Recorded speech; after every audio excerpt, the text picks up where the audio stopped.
before I remind you of exactly how far you have already come, let me first ask you to do something that most people are too uncomfortable to do. Sit with the full weight of what you have already sacrificed to get here.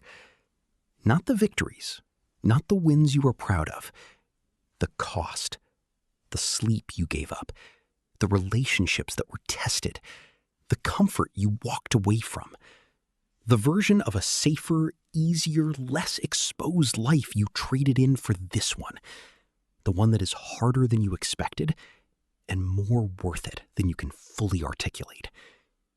The moments of doubt you pushed through alone in the dark when there was nobody watching and nothing to keep you going except the raw, stubborn, completely non-negotiable refusal to let all of that sacrifice mean nothing. Feel that weight, because that weight is not a burden. That weight is the price of admission to something extraordinary, and every single ounce of it was paid by you, which means the extraordinary is yours. And quitting now does not cancel the debt. It just makes the payment pointless. You did not come this far to only come this far.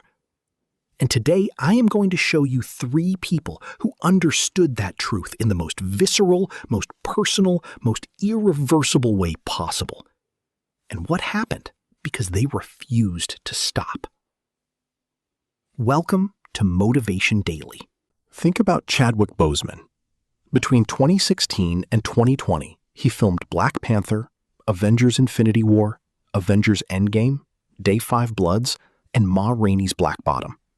He delivered performances that critics described as career-defining. He showed up on set with the physical presence of a man at the peak of his power, the emotional availability of an artist fully inhabiting his craft, the professional commitment of someone who understood that the work mattered and that other people were depending on him to bring everything he had.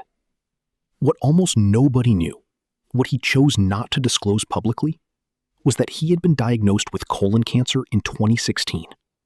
He filmed all of those projects, delivered all of those performances, built the cultural legacy that Black Panther has become for millions of people around the world, while quietly, privately, without asking for sympathy or using his diagnosis as an excuse to do less than his best, undergoing surgeries and chemotherapy treatments in between. He did not come as far as he had come to quit. He had a work to finish, a legacy to build, a generation of children who needed to see themselves on that screen. He gave everything to the thing that mattered, right to the end. The tough time did not stop him. Nothing did. Now think about Wilma Rudolph. Born prematurely in Tennessee in 1940, the 20th of 22 children in her family. By the time she was 4, she had survived pneumonia, scarlet fever, and polio, the last of which left her left leg paralyzed, requiring her to wear a metal brace. Doctors told her she would never walk normally. Her family, unable to afford regular professional care, took turns massaging her leg every day, siblings, parents, rotating through the routine that the doctors had prescribed, willing the leg back toward function through sheer collective love and refusal. By 12, she had discarded the brace. By 15, she was competing in athletics. By 20, she was standing on a podium at the Rome Olympics, having just become the first American woman to win 3 gold medals in a single Olympic Games. In the sprints, the events that demand the most from the legs that were never supposed to carry her at all. She did not come that far, through the polio, through the brace, through the years of massage and determination and the quiet daily decision to keep working toward a body that the medical establishment had written off, to quit. She ran. And she ran so fast, she changed what the world believed was possible for a woman in sport. And think about Paulo Coelho. Before The Alchemist became one of the best-selling novels in history, translated into 80 languages, read by over 65 million people, a book that has sat on bestseller lists for decades, there was a version of Coelho that the world had no idea existed. He had been institutionalized 3 times in a psychiatric facility by parents who did not understand his desire to be a writer and believed it was a symptom of mental illness rather than a vocation. He had been tortured by a military dictatorship in Brazil for his political activities. He had spent years pursuing a writing career that produced almost nothing.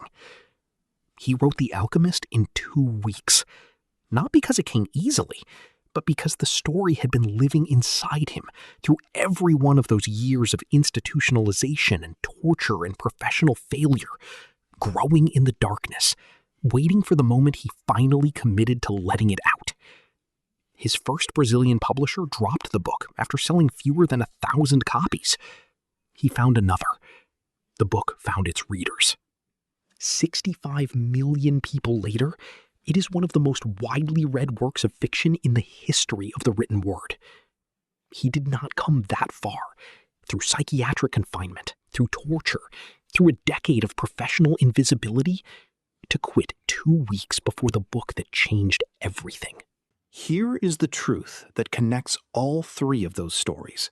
The truth I need you to carry past this video into the rest of your day.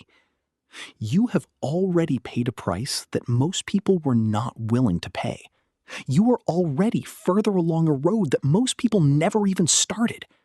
And the thing that makes quitting now so specifically, so irreversibly costly, is not just what you lose going forward, it is what you render meaningless going backward. Every sacrifice made its peace with being a sacrifice because it was in service of something. The moment you quit, it stops being a sacrifice and becomes a waste. And the version of you that paid all of that knows the difference. You did not come this far to quit. You came this far because you are the kind of person who does not. Prove it today. Share this with someone standing at the edge of giving up on something they have already paid too much to abandon. Subscribe to Motivation Daily. We show up every day for the people who refuse to let the sacrifice be for nothing. Drop a comment and tell me, what is the sacrifice you have already made that is your proof you cannot quit now? Name it. Own it. That is your reason. Let's go.